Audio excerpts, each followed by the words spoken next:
El sol del norte de México caía abrasador sobre las calles polvorientas de Reynosa, Tamaulipas. En una pequeña casa de adobe, una mujer de manos agrietadas por el trabajo lavaba ropa ajena mientras un niño de mirada intensa la observaba en silencio. Ese niño se llamaba Cornelio Reina, y aunque aún no lo sabía, estaba destinado a convertirse en una de las voces más desgarradoras que México escucharía jamás. Desde sus primeros años, el destino parecía escrito con las notas del dolor. Su padre los había abandonado cuando él apenas comenzaba a hablar, y su madre, una mujer de una fe inquebrantable, le enseñó que el sufrimiento también puede ser una forma de fuerza. Cornelio creció con la música como refugio, aprendiendo a cantar no por ambición, sino por necesidad, como quien busca consuelo en un rezo. Los primeros pasos en un mundo hostil, a los 10 años, ya tocaba la guitarra en las cantinas de Reynosa, rodeado de humo, tequila y miradas cansadas. Su voz, aún joven pero cargada de emoción, tenía algo que conmovía incluso a los más duros. La gente decía que cantaba como si tuviera un alma vieja. Y quizá era cierto. En aquellas noches interminables, el pequeño Cornelio observaba los rostros rotos de los trabajadores que venían a olvidar. Aprendió que detrás de cada trago había una historia de amor perdido, de sueños truncados, de promesas rotas. Todo eso lo absorbería como una esponja para más tarde convertirlo en canción. Con el paso del tiempo, el adolescente Reina se trasladó a Monterrey en busca de mejores oportunidades. Fue allí donde la música dejó de ser solo un refugio para convertirse en un destino. Entre los grupos locales, conoció a Ramón Ayala, un joven acordeonista con el mismo fuego en el corazón. Juntos formarían uno de los dúos más legendarios de la música norteña. Los Relámpagos del Norte. El nacimiento de una leyenda. El sonido que crearon era algo nuevo. La guitarra de Cornelio y el acordeón de Ramón parecían hablar entre sí, como si compartieran una misma pena. En 1963 grabaron su primer disco, y desde entonces, el país entero comenzó a reconocer aquella voz ronca, intensa, llena de melancolía. Canciones como Ya no llores, Me caí de la nube o Te vas ángel mío, se convirtieron en himnos del corazón roto mexicano. Pero detrás del éxito había un hombre atormentado. Cornelio, que apenas sabía leer partituras, componía desde las entrañas. Sus letras no nacían de la técnica, sino de la experiencia. Cada verso era una herida abierta. A veces, mientras grababa, las lágrimas se mezclaban con la voz, y los técnicos decían que era imposible repetir una toma igual. Cada interpretación era irrepetible porque venía directamente del alma. El precio de la fama. El éxito llegó rápido, pero también la soledad. Cornelio no sabía cómo manejar el dinero ni la popularidad. Las giras eran agotadoras, y las noches demasiado largas. El alcohol empezó a convertirse en su compañero inseparable. En los hoteles, solía mirar por la ventana con una botella en la mano, murmurando que la fama no llena el corazón, solo lo confunde. Pese a todo, el público lo adoraba. En los palenques, las mujeres lloraban al escucharlo, los hombres levantaban los sombreros, y México entero lo reconocía como un hijo del pueblo. La prensa lo llamaba la voz del desconsuelo. Sin embargo, los que lo conocían de cerca sabían que tras el escenario había un hombre que no encontraba paz. Su relación con Ramón Ayala empezó a deteriorarse. Diferencias creativas, celos artísticos y problemas personales acabaron separándolos. Cornelio siguió su camino en solitario, pero algo se rompió dentro de él. Su música se volvió aún más triste, más íntima, como si cada canción fuera una confesión. El amor y la herida. En medio de la tormenta, Cornelio conoció a una mujer que cambiaría su vida. Reina, una joven de belleza sencilla, de ojos dulces, que lo miraba sin admiración ni juicio, solo con ternura. Ella sería el gran amor de su vida, pero también su mayor dolor. De esa unión nació su hijo, Cornelio Reina Jr., a quien él soñaba ver algún día convertido en músico. Sin embargo, la relación se fue desgastando. la fama, las infidelidades y los excesos arruinaron lo que alguna vez fue amor puro. Cornelio se encontraba atrapado entre la gloria y la culpa, entre los aplausos y el vacío. En una entrevista confesó con voz entrecortada: «Cantar me da vida, pero también me mata poquito a poquito. Un alma que nunca descansó». La vida de Cornelio era una paradoja. Amado por millones, pero incapaz de amarse a sí mismo. Las noches de gira se confundían con los días de resaca, y el escenario se convirtió en su única casa. Cuando bajaba las luces y el público desaparecía, quedaba solo con su tristeza. Los médicos le advirtieron sobre su salud, pero él no escuchó. «No se puede cantar con miedo», decía. Siguió actuando, cantando con el alma, aunque cada nota le costara un pedazo de vida. Su hijo, que apenas tenía 10 años, lo veía desde los bastidores. Aquel niño admiraba a su padre, pero también temía su lado oscuro. Los silencios, las ausencias, el olor a alcohol y a soledad. Era un niño que aprendió demasiado pronto que los ídolos también sangran. En los últimos años de su vida, Cornelio empezó a reflexionar sobre la muerte. En una de sus últimas entrevistas declaró: «Si muero cantando, moriré contento, pero si muero sin cantar, moriré triste».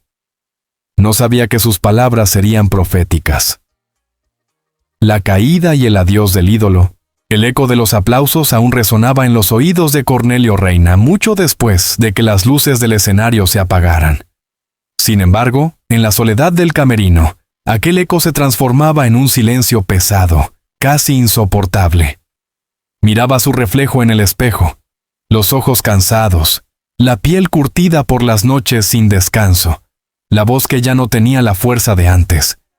Sabía que el tiempo estaba cobrando su deuda. México lo seguía venerando, pero el hombre detrás de la leyenda estaba al borde del colapso. El peso del éxito y la sombra del alcohol. En los años 80, Cornelio ya era una figura mítica. Su nombre estaba grabado en el corazón del pueblo. Los campesinos lo cantaban en los campos, los taxistas en la radio, las mujeres en los patios mientras cocinaban. Pero la fama, como siempre, tenía un costo. El alcohol, que en un principio era solo un alivio para los nervios antes de subir al escenario, se convirtió en una necesidad diaria. Lo acompañaba en las mañanas, en las giras, en las noches de hotel. Los médicos le advirtieron una y otra vez. Su hígado estaba dañado, su corazón débil. Pero él respondía con su típica sonrisa triste: «Si dejo de beber, dejo de sentir. Y si dejo de sentir, dejo de cantar». Era su condena. Necesitaba del dolor para crear, pero ese mismo dolor lo estaba destruyendo lentamente. A veces, en las presentaciones, se olvidaba de las letras o tropezaba en el escenario. El público lo perdonaba todo. Sabían que estaban ante un hombre auténtico, un alma rota que cantaba la verdad de todos. Pero los que lo conocían en privado sabían que Cornelio estaba perdiendo la batalla. El amor imposible y el vacío emocional. Tras separarse de la madre de su hijo, Cornelio intentó rehacer su vida. Hubo otras mujeres, otros amores fugaces, pero ninguno logró curar sus heridas. En entrevistas decía que el corazón de un cantante nunca descansa. A menudo recordaba sus primeros días con Reina, la mujer que le dio su mayor alegría y también su mayor dolor. Guardaba una foto de ella y de su hijo en la billetera, envejecida y doblada por los años. En las giras, antes de salir al escenario, la miraba en silencio, como si buscara perdón. Su hijo Cornelio Jr. crecía lejos de él. Los compromisos, las giras y el alcohol lo mantenían ausente. Pero en las raras ocasiones en que estaban juntos, el pequeño veía brillar en los ojos de su padre algo más poderoso que la fama. Una tristeza infinita, profunda, como si llevara siglos viviendo en su interior. El último intento de redención. En los años 90, Cornelio trató de reconstruirse.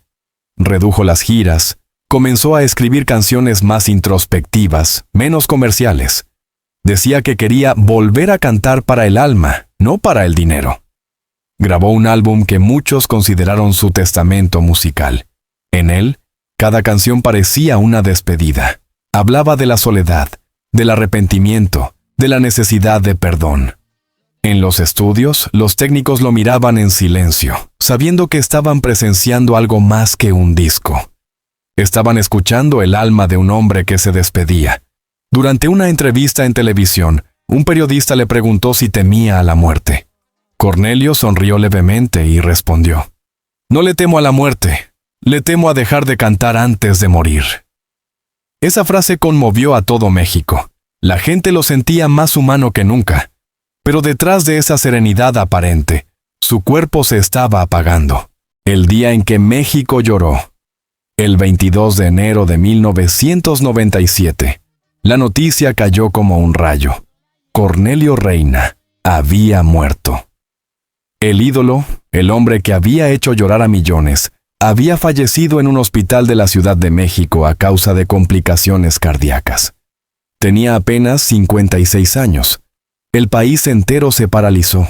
Las radios detuvieron la programación habitual para tocar sus canciones. En Reynosa, su ciudad natal, miles de personas salieron a las calles con velas y guitarras, cantando «Te vas, ángel mío, entre lágrimas». En su funeral, los mariachis tocaron toda la noche. La gente no quería que el silencio lo cubriera. Entre los asistentes, su hijo, ya adolescente, permanecía inmóvil, con los ojos hinchados de tanto llorar. A su lado, los músicos, los amigos y los fanáticos se abrazaban como una sola familia. Dicen que cuando bajaron el ataúd, el joven Cornelio Jr. murmuró apenas audible: «Papá, yo también cantaré para ti». Aquellas palabras serían una promesa y una maldición. El legado del dolor. Tras su muerte, la figura de Cornelio se convirtió en leyenda. Sus canciones siguieron sonando en cada rincón de México, en los bares, los ranchos, las fiestas, los funerales. Su voz seguía viva, pero el vacío que dejó era inmenso. Su hijo, decidido a honrar su memoria, comenzó a cantar. Tenía la misma voz rasposa, el mismo fuego en la mirada, pero también, poco a poco, la misma tristeza. Quienes lo conocían decían que parecía perseguido por el espíritu de su padre. Cada vez que subía al escenario, cerraba los ojos y decía que lo sentía cerca. Durante un tiempo, el público lo recibió con cariño, viendo en él una continuación de la leyenda. Pero el peso del apellido Reina era demasiado grande. La industria no siempre fue amable, y las comparaciones con su padre lo atormentaban. La repetición de la tragedia. A medida que crecía, Cornelio Jr. comenzó a enfrentar los mismos demonios: la presión, la soledad, el alcohol. Su vida, en muchos aspectos, parecía una copia dolorosa de la de su padre. Intentó triunfar en solitario, grabó algunos discos, participó en programas de televisión, pero nunca logró llenar el vacío que lo acompañaba desde niño. En entrevistas, hablaba de su padre con una mezcla de orgullo y melancolía. «Mi papá no solo fue mi héroe, fue mi espejo, y a veces ese reflejo duele». Los años pasaron, y el joven Reina, atrapado entre la herencia del mito y la sombra del dolor, comenzó a desmoronarse. México, que lo había visto crecer, empezó a olvidarlo poco a poco. Los escenarios se hicieron más pequeños, los aplausos más breves. En una de sus últimas apariciones públicas, su voz temblaba. Miró al público y dijo: «A veces siento que sigo cantando con mi padre, solo que él canta desde arriba». Nadie imaginaba que esas serían casi sus últimas palabras frente a un micrófono. El hijo, el reflejo y el destino final. La muerte de Cornelio Reina no fue solo el final de un artista, fue el comienzo de una herida abierta para todo un país. Pero para su hijo, Cornelio Reina Jr., aquella pérdida significó el derrumbe del único pilar que sostenía su existencia. Desde ese día, su vida se convirtió en una peregrinación por las sombras del pasado, intentando alcanzar una luz que siempre parecía escaparse entre sus manos. El peso del apellido, ser el hijo de Cornelio Reina, era un honor, pero también una carga imposible. Desde adolescente, los medios lo perseguían con la misma pregunta: ¿serás tan grande como tu padre? Cada vez que subía a un escenario, no era él quien cantaba, sino el recuerdo del ídolo fallecido. Los empresarios lo contrataban esperando escuchar la voz de Cornelio padre, no la del hijo. Los fanáticos lo miraban con lágrimas en los ojos, pero también con una nostalgia que lo hería. Amaban lo que él representaba, no lo que era. A veces, en los camerinos, el joven Reina rompía a llorar. Decía a sus amigos más cercanos: «No sé si canto para honrarlo o para que me perdone por no ser como él». Intentó forjar su propio estilo, con mezclas de norteño y ranchero moderno, pero el público no siempre lo entendió. México lo aplaudía con ternura, pero sin pasión. En cada festival, las comparaciones eran inevitables. No canta igual, le falta el sentimiento de su padre. Es bueno, pero no es Cornelio. El apellido, que había sido una corona, se convirtió en una cadena, el reflejo del dolor. Con los años, Cornelio Jr. comenzó a vivir los mismos demonios que habían destruido a su padre: la soledad, el peso del fracaso, el refugio en el alcohol. La prensa sensacionalista lo retrataba como un joven atormentado, un alma en busca de redención. Sus amigos decían que hablaba con su padre como si aún estuviera vivo. En su casa de Monterrey, colgaba un gran retrato de Cornelio Sr. sobre el piano. Cada noche, antes de dormir, le hablaba en voz baja: «Viejo, ayúdame a no perderme». Pero el silencio le respondía con un eco vacío. Intentó enamorarse, casarse, formar una familia, pero el fantasma de su padre siempre estaba presente. Ninguna mujer podía competir con esa sombra inmensa que lo seguía a todas partes. Su vida sentimental se llenó de rupturas, desengaños y promesas rotas. A menudo, en entrevistas, cuando le preguntaban por el amor, respondía con una sonrisa triste: «El amor es bonito, pero también mata. Lo aprendí en casa». El último escenario, en 2003, Cornelio Jr. anunció una serie de conciertos en homenaje a su padre. Era su forma de cerrar el ciclo, de reconciliarse con el pasado. Las entradas se agotaron en pocas horas.